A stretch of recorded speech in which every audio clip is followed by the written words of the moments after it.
चलिए देखिए, आज हम लोगों का प्रश्न है कि सिद्ध करें कि √5 एक अपरिमेय संख्या है। ठीक है, ध्यान दीजिए। देखिए यहाँ पर √5 की जगह पर आपको √3 भी दे सकता है, 2 भी दे सकता है, √7 भी दे सकता है। ठीक है, यानी कि इन चारों प्रश्न एक ही तरीका से बनता है, इसमें कोई अलग तरीका नहीं है। बस आप इनमें से कोई भी एक तरीका सीख लेते हैं तो बाकी चारों का चारों प्रश्न यानी कि एक सीखेंगे, बाकी तीनों आप आसानी से बना लेंगे।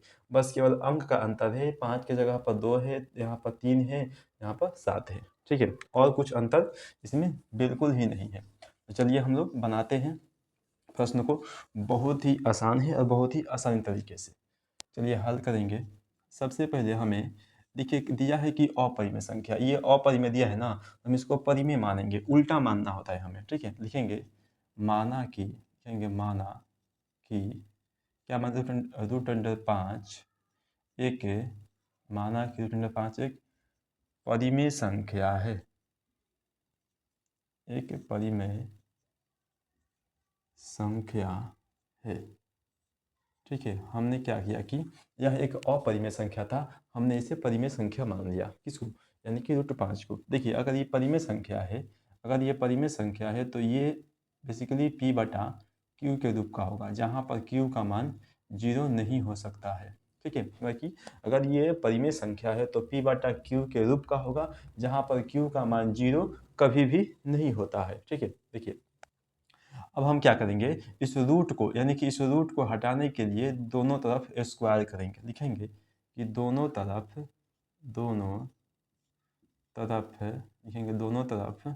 वर्ग करने पर अब देखिए वर्ग करेंगे तो क्या होगा, यानी कि √5 में भी हम वर्ग करते हैं बराबर p/q में भी हम वर्ग करते हैं। अब देखिए इस स्क्वायर से रूट कट जाएगा। ठीक है, स्क्वायर से रूट कट जाता है। अब देखिए इसमें बच गया 5 बराबर, ये देखिए p का स्क्वायर हो जाएगा, p का स्क्वायर बटा में q है तो q का स्क्वायर। अब देखिए ये हो गया आपका 5 बराबर p²। अब देखिए इस q को हम q गुने q लिख सकते हैं। ठीक है, क्योंकि यहाँ पर स्क्वायर है, स्क्वायर का मतलब 2 बार गुना होता है। अब देखिए एक ये भाग में है, इधर आएगा तो हो जाएगा गुना में। लिखेंगे 5q बराबर p² बटा में q।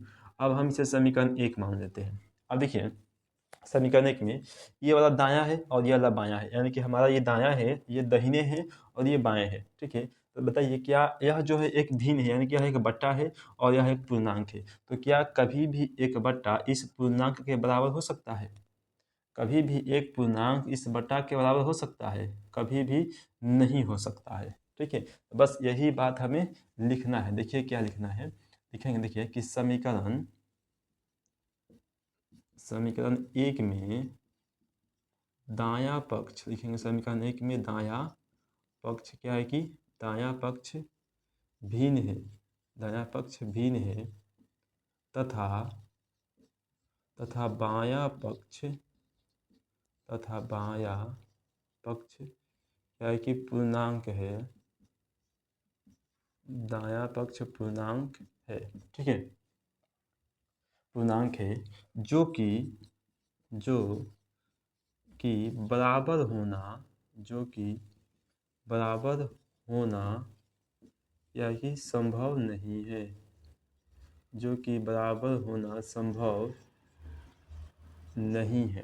ठीक है, देखिए यानी कि पूर्णांक और बट्टा कहीं बराबर नहीं हो सकता है, यानी कि बराबर होना संभव नहीं है। ठीक है, लिखेंगे अतः इसलिए, लिखेंगे इसलिए, देखिए इसलिए हमारा मानना क्या है कि गलत है, इसलिए हमारा मानना गलत है। लिखेंगे अतः √5 क्या है कि एक अपरिमेय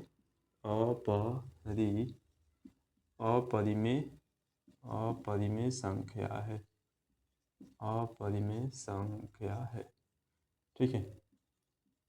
देखिए चलिए देखिए हो गया, बन गया। बाकी जितना भी है आपका √2 आएगा, 3 आएगा, 7 आएगा, इन सभी प्रश्न आपको ऐसे ही बनेगा। ठीक है। इसमें का जितना प्रश्न आएगा आपको इसी प्रकार से आपको बनाना है, और एग्जाम में आपका 2 नंबर का पूछता है, आपको 2 नंबर हर हाल में मिलकर ही आएगा। ठीक है, चलिए।